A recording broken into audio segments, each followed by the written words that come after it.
오늘 우리 이 밤에 함께 나눌 하나님의 말씀은 사도행전 2장 42절에서 47절까지입니다. 사도행전 2장 42절에서 47절까지 한 절씩 교독하고 마지막 절은 함께 읽겠습니다.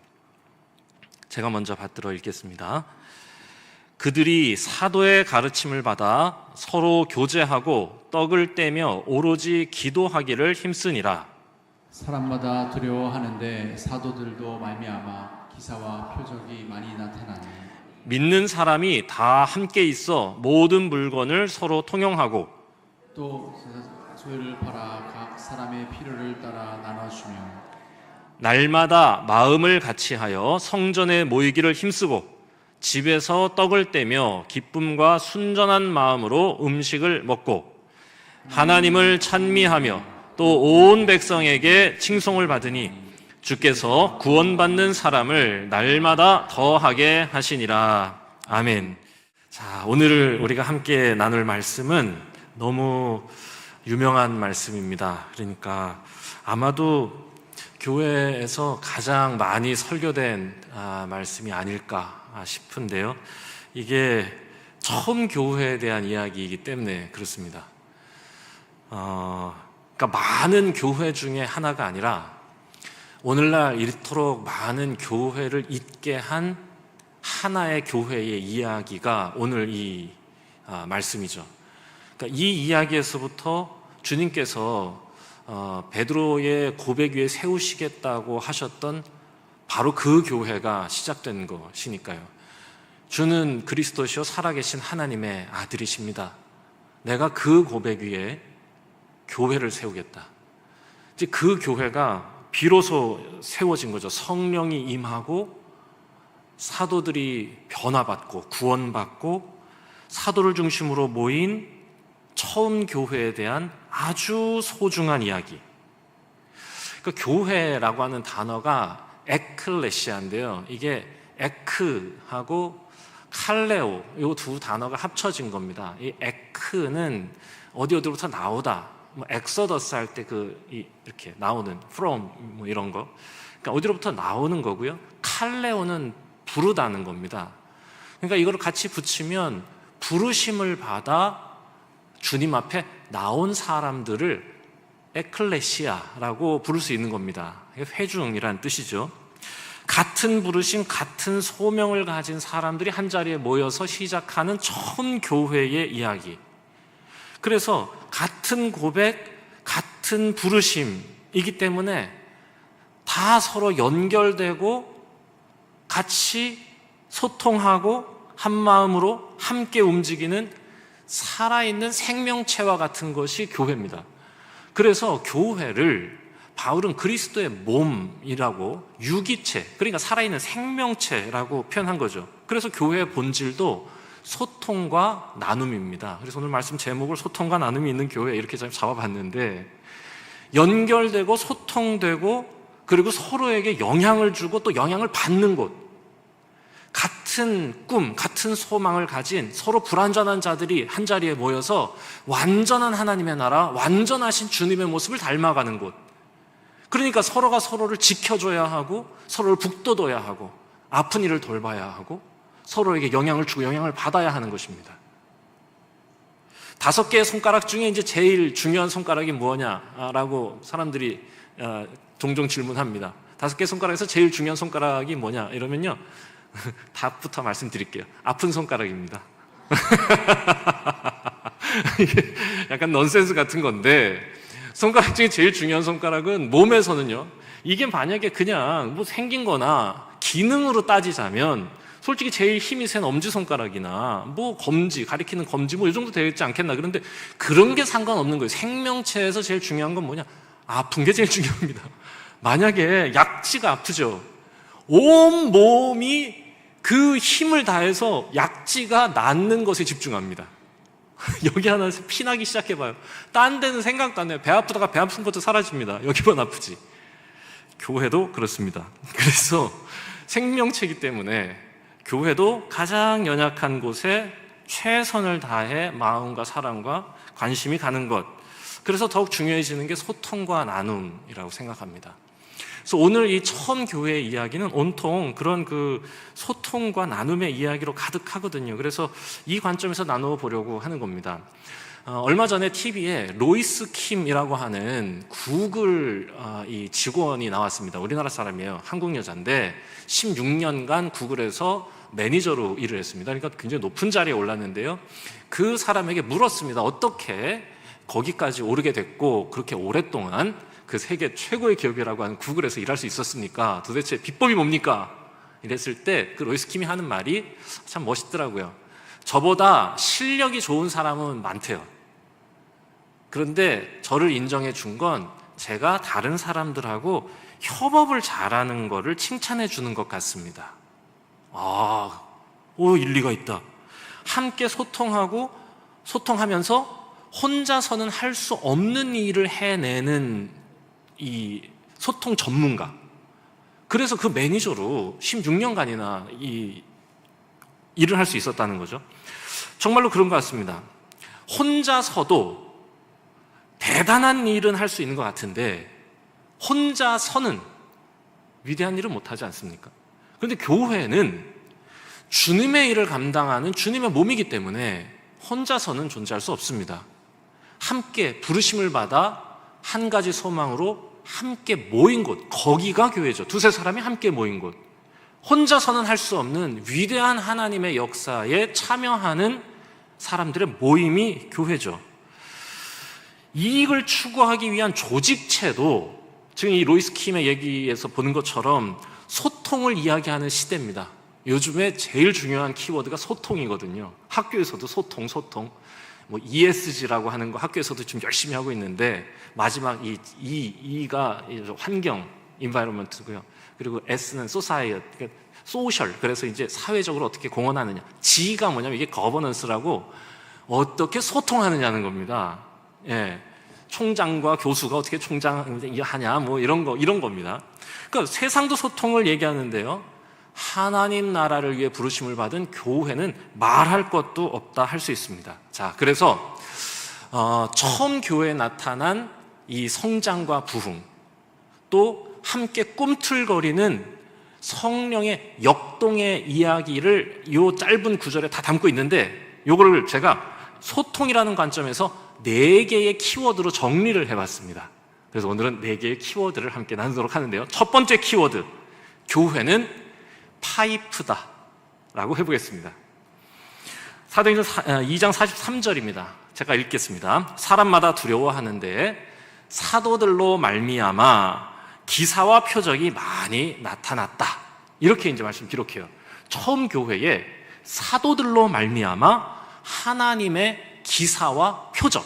그러니까 이게 영어로 하면 하나님의 경이, 원더. 그리고 하나님께서 하나님의 나라의 이 모습을 보여주시는 사인, 원더와 사인이 나타나는데 누구를 통해서 나타났냐? 사도들을 통해서 나타났다. 그러니까 이 처음 교회는요, 하나님과 사도 사이에 소통이 있는 곳이었다는 겁니다. 그래서 하나님의 일들이 나타나는 거예요, 사도를 통해서. 여기서부터 이야기가 시작되는 거죠. 제가 처음 목사 안수를 받던 때가 2006년입니다. 2006년에 저는 목사 안수를 받았는데요. 전도사 시절에 목사 안수 받는 분들이 막 울고 그러더라고요. 근데 그걸 보면서 주책이다 이렇게 생각했는데 굳이 저렇게까지 우셔야 되나 이제 하는데 저도 그렇게 눈물이 나더라고요. 그게 설명할 수 없는 눈물입니다. 안수를 받고 이렇게 딱 나왔는데 제가 그때 섬기던 교회 장로님들도 다 오시고 아버지 어머니도 막 다 있고 이렇게 있는 상황에서 이건 기쁨의 눈물도 아니고 그렇다고 슬픔의 눈물은 더 아닙니다. 그리고 이게 도대체 설명할 수 없는 그 사이 어딘가에 굉장히 뜨거운 눈물이 막 흐르면서 내가 진실해야지 막 이런 마음이 들게 하시는 하나님이 주신 선물 같았다 이렇게 생각하는데 그날 밤 목사님이신 저희 아버지께서 이제 안수 받고 온 둘째 아들이죠. 아버지로서는 다 이루셨죠. 첫째 아들도 목사가 됐고 둘째도 목사가 됐으니까 아버지가 이렇게 앉혀놓고 저한테 이렇게 얘기해 주셨는데 그게 저는 아직도 잊혀지지 않습니다. 영석아, 네가 앞으로 목사로 교회를 섬기게 될 텐데 교회를 부흥시키는 건 목사가 혼자 할 수 있는 거 아니다. 착각하지 마라. 그건 목사가 만드는 게 아니라 하나님이 복 주셔야 일어나는 일이다. 그런데 목사가 혼자서도 할 수 있는 일이 있어. 혼자서도 충분히 할 수 있는 건데 그거 교회 망가뜨리는 거야. 목사가 망가지면 교회 망가지는 거 금방이다.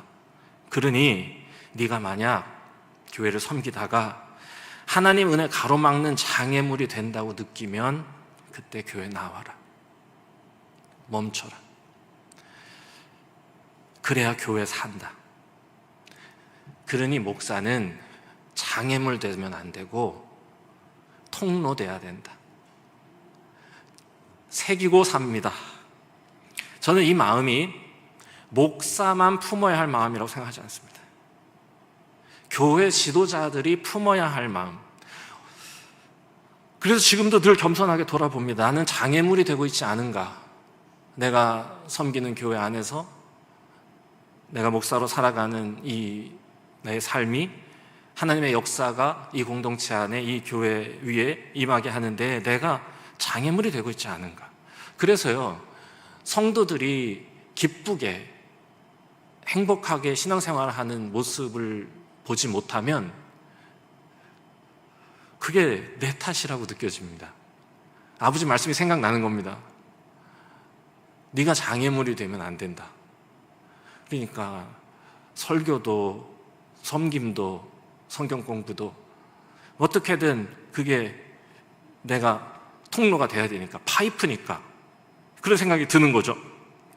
아마 대부분의 목사님들이 다 이런 마음으로 저는 목회하신다고 저는 생각합니다. 그러면 성도들이 가져야 할 마음이 뭐냐? 역시 목사가 문제야. 이렇게 생각하시면 안 됩니다. 큰일 납니다. 아닙니다. 이게 그렇게 하시면 안 돼요. 우리는 다 왕 같은 제사장으로 부르심을 받은 사람들입니다.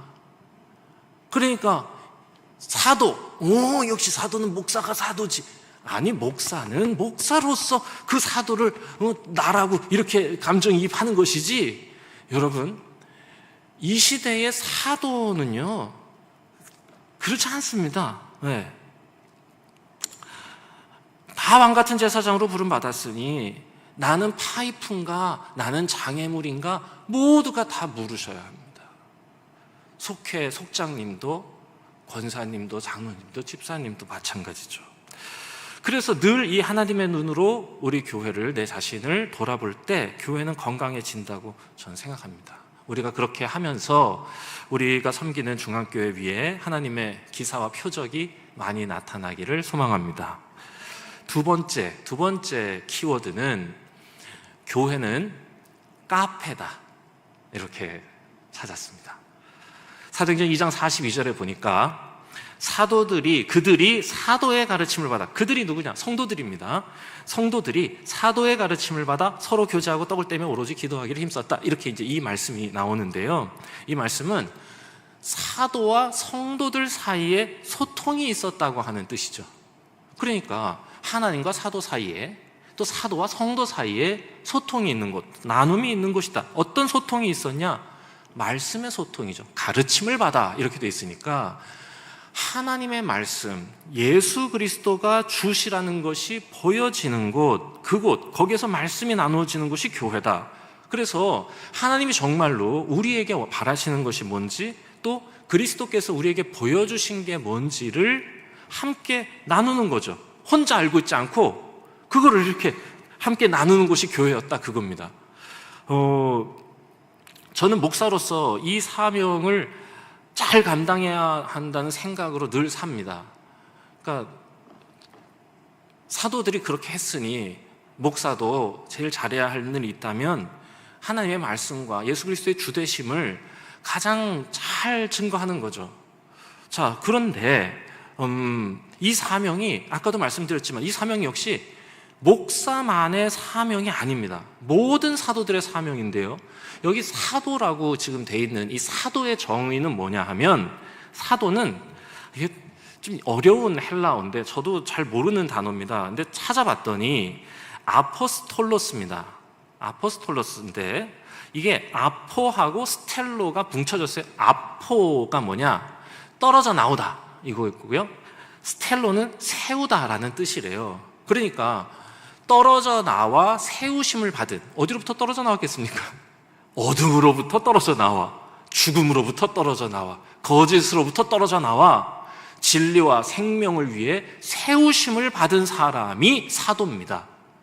당시에는 예수님을 만난 사람들을 사도라 칭했습니다. 그래서 바울이 나도 사도다 이렇게 얘기한 건 나도 예수 그리스도를 만났다 이런 뜻으로 당시에는 사용되었던 것 같습니다. 어쨌건 오늘날 먼저 예수 그리스도를 만나 죽음으로부터 떨어져 나와 세우심을 받은, 사명받은 자들은 사도로 부르심을 받은 것이다.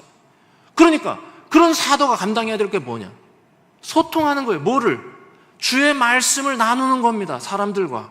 그게 교회입니다. 그게 바로 교회에서 해야 될 일이다. 현대 교회는 이 처음 교회와 좀 다른 면이 있습니다. 처음 교회는요, 예수 그리스도를 믿는 사람들의 온전한 모임이었다고 볼 수 있는 것 같아요. 그런데 현대 교회의 특징은 뭐냐 하면 믿는 사람들의 모임에서 조금 더 확장돼서요, 믿으려 하는 사람들이 찾아 나오는 곳이기도 합니다.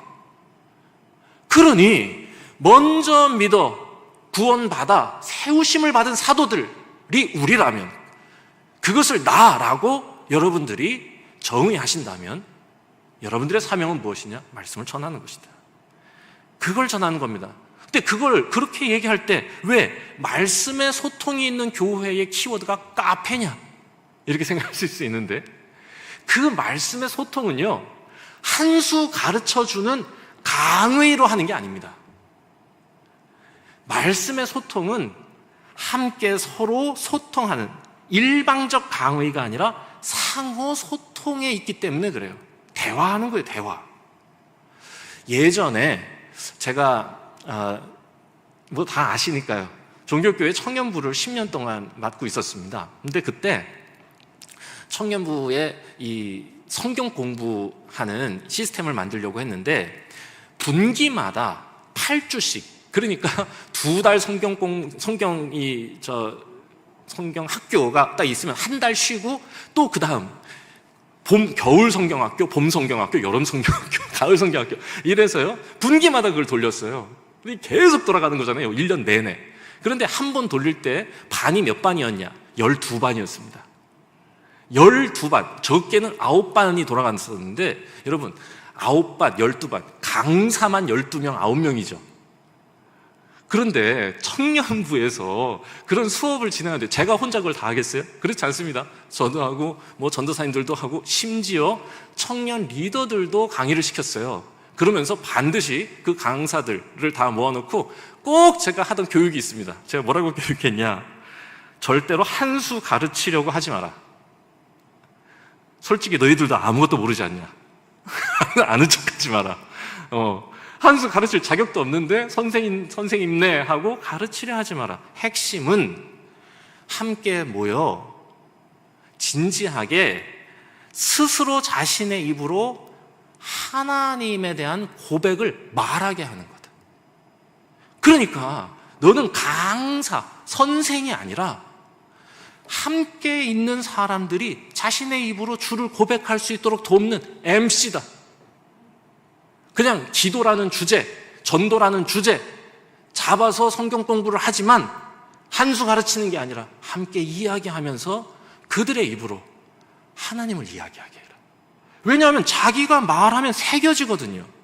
로마서 10장 10절입니다. 사람이 마음으로 믿어 의에 이르고 입으로 시인하여 구원에 이르느니라. 입으로 시인하게 해야죠. 저는 속회도 마찬가지다 생각합니다. 우리가 섬기는 속회에서도 속장은 강의를 하는 강사가 아니라, 많이 하는 선생이 아니라 대화를 주도하는 능숙한 MC여야 한다. 그래서 각 사람이 자신의 삶에서 경험한 하나님의 이야기를 이야기할 수 있도록 돕는 사람들. 그래서 교회는 강의실이 아니라 카페와 같아서 함께 이야기하며 주의 말씀을 나누는 곳이다 라고 정의하려는 겁니다. 세 번째, 요 단어가 좀 약간 낯설긴 한데요. 매주다. 교회는 매주와 같다. 무슨 뜻이냐? 사도행전 2장 44절에서 46절에 보면 믿는 사람들이 다 함께 모든 물건을 서로 통용하고 재산과 소유를 다 팔아서 각 사람의 필요를 따라 나눠주고 날마다 마음을 같이해서 성전에 모이기를 힘쓰고 집에서 떡을 떼고 기쁨과 순전한 마음으로 음식을 먹고. 자, 3절에 걸쳐서 설명하고 있는 교회의 모습이 뭐냐? 성도와 성도 간의 소통이 있었다. 사도와 하나님의 소통, 사도와 성도의 소통, 성도와 성도의 소통이 있는 곳이 교회다. 어떤 소통이냐? 사랑의 나눔이 있었다 이겁니다. 한마디로 하면 각 사람의 필요에 따라서 다 나눠주고 함께 먹고 함께 기뻐하는 곳, 누구도 가난한 자 없고 누구도 홀로 슬퍼하지 않는 곳, 거기가 교회다. 사랑의 나눔이란 찬양 아시죠? 사랑의 나눔 있는 곳에 하나님께서 계시도다. 이게 본래 우비 카리타스 에타모르 우비 카리타스 데우 이비에스, 이 노래를 한국말로 번역한 건데, 이게 정확한 해석은 하나님의 사랑과 성도의 사랑이 있는 곳, 거기에 하나님이 계십니다 라고 하는 겁니다. 이 노래 가사가 하나님의 사랑과 카리타스, 성도의 사랑 아모르, 그게 있는 곳에 하나님이 계시다. 그러니까 성도의 하나됨이 이루어지는 곳이 교회라는 거죠. 온전한 하나됨입니다. 우리 수준의 하나됨이 아니라 예수 그리스도께서 원하시는 수준의. 여러분, 요한복음에서 예수님께서 기도하시는 장면이 나와요. 15장에 보면, 거기에 보면 내가 아버지와 하나 된 것 같이 너희도 하나 되기를 바란다 라고 기도하세요. 그게 무슨 뜻입니까? 우리가 바라는 하나됨, 우리는 이미 하나죠. 중앙교회로 하나죠. 우리는 서로를 사랑하고 서로 끈끈하죠. 그렇지만 그 수준의 끈끈함을 넘어서 예수님이 하나님과, 아버지 하나님과 하나 된 것처럼 온전하고 영원한 하나됨에 이 꿈이 이루어지는 것이 교회다라는 것입니다. 그래서 저는 이렇게 표현하겠습니다. 콩자루에 콩을 담아도 하나입니다. 그러니까 콩자루가 있고 거기에 콩을 막 담으면 자루가 있으니까 그 하나가 되거든요. 그런데 그 정도 수준의 하나됨을 얘기하는 게 아니죠. 그거 다 이렇게 쏟으면 어떻게 돼요? 온통 난리가 나죠. 다 제각각 흩어지죠. 그래서 교회는 콩자루가 아니라 매주다라고 얘기하는 겁니다. 같은 콩인데 서로 붙어서 서로를 붙들고 함께 맛있게 익어가는 것이 교회다. 서로에게 영향을 주며 나도 맛있게 너도 맛있게 정말 쓸모있게 쓰임받는 곳, 거기가 교회죠. 그러므로 교회는 수직적인 하나님과의 관계만 생각하면 안 됩니다. 뭐가 필요하냐? 수평적인 성도와의 관계도 너무 중요한 것입니다.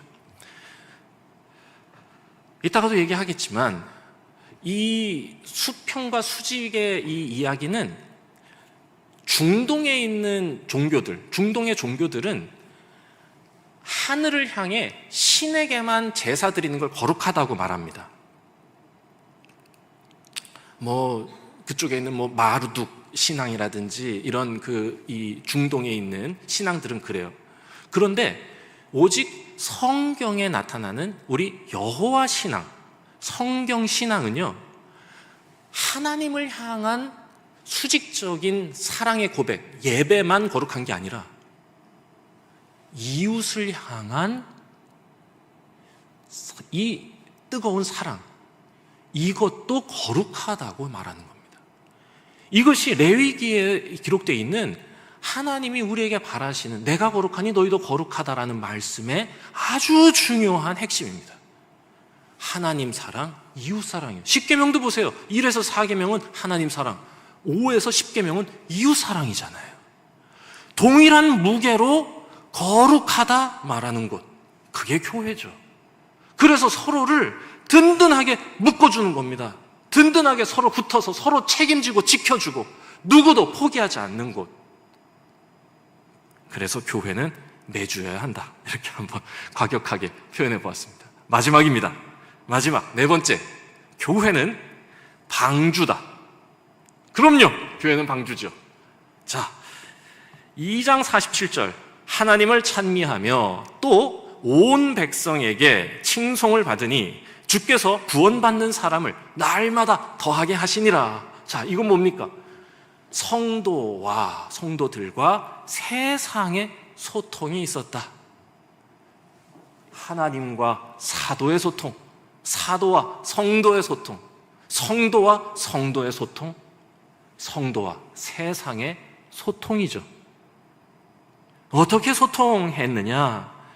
세상에 칭찬받음으로 소통한 겁니다. 유람선이 있고 방주가 있습니다. 이 차이가 뭐냐? 유람선은 여행에 쓰는 거고요. 방주는 다 아시다시피 살리려 만든 특별한 배죠. 교회는 그런 의미에서 크루즈선, 유람선이 아니라 방주라는 겁니다. 유람선은 세상을 바라볼 때 어떻게 바라보냐? 세상을 구경의 대상으로 바라봅니다. 야, 저거 봐라. 아유, 저거 왜 저래? 라고 구경의 대상으로 바라보는데, 방주는 어떻습니까? 방주에 탄 사람들은요, 세상을 구원의 대상으로 바라봅니다. 교회는 그런 곳입니다. 세상을 바라볼 때, 세상과 관계할 때, 판단의 대상, 평가의 대상, 비난의 대상, 혹은 배척의 대상으로 볼 것이냐? 아니에요. 그럼 구경의 대상으로 보는 유람선을 탄 손님의 입장입니다. 그런데 우리는 구원의 방주 대신 예수 그리스도를 믿음으로 그 배에 올라탄 구원받은 사람들, 살아있는 사람들, 생명 얻은 사람들이니 우리에게 맡겨진 소명은 세상을 바라볼 때, 세상과 관계할 때 어떻게 보는 것이냐? 구원의 대상으로 보는 것이죠. 초대교회는 그렇게 세상에서 칭찬을 받았다는 것. 그래서 믿는 사람들이 날마다 늘었다. 방주에 날마다 많은 사람을 태웠다. 이겁니다. 구경의 대상으로 바라보지 않았기 때문에 가능했던 일이죠. 그들의 필요에도 응답하고 그들의 도움이 된 것입니다. 교회의 표지 중에 디아코니아, 앞에 성도와 성도 간의 소통을 코이노니아, 또 사도와 성도들의 소통을 디다케, 혹은 캐리그마라고 말할 수 있겠어요. 그러면 이 마지막 세상과 성도의 소통을 디아코니아라고 합니다. 디아코니아는 봉사, 섬김이라고 하는 뜻이에요. 세상을 우리가 섬기는 이유와 목적이 분명해야 합니다. 세상을 섬기는 이유와 목적은 우리가 방주이기 때문에, 우리는 그들을 태워야 하는 방주의 일꾼들이기 때문에 그들을 섬기고 그들을 돌보고 그들에게 봉사하는 것입니다. 흩어져서 더 많은 사람을 태우는 것이죠. 세상을 판단의 대상으로, 또 비난의 대상으로, 때로는 적으로 여기는 건 정말로 어리석은 일이라 할 수 있겠습니다. 그러니 세상을 구원의 대상으로 바라보는 방주의 역할을 우리 교회가 든든히 기억하고 우리가 신앙생활할 때 우리 중앙교회 훨씬 더 건강해질 거라고 생각합니다. 한마디만 더 드리자면, 크루즈선을 탄 사람, 유람선을 탄 사람들, 나는 안전하다 감사할 겁니다.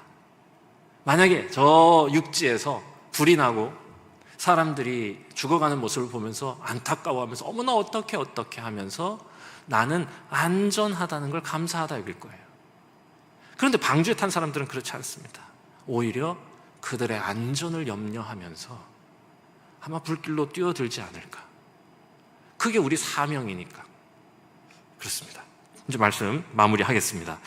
네 가지 처음 교회의 소통의 이야기를 함께 나눴습니다.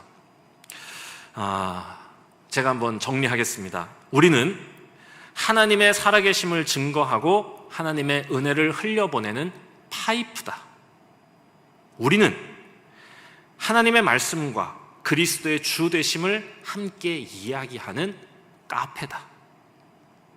세 번째, 우리는 홀로 하나님과의 관계만 지키는 자들이 아니라 함께 서로를 지키며 함께 맛있게 익어가는 매주다. 네 번째, 우리는 세상을 구경의 대상으로 보지 않고 구원의 대상으로 바라보는 방주다. 성령 받아 서로 뜨겁게 사랑하며 부흥했던 그 꿈틀거리는 하나님의 역동이 있었던 처음 교회 이야기가 2000년이 지난 오늘 우리 중앙교회에서도 변함없이 재현되기를 소망합니다.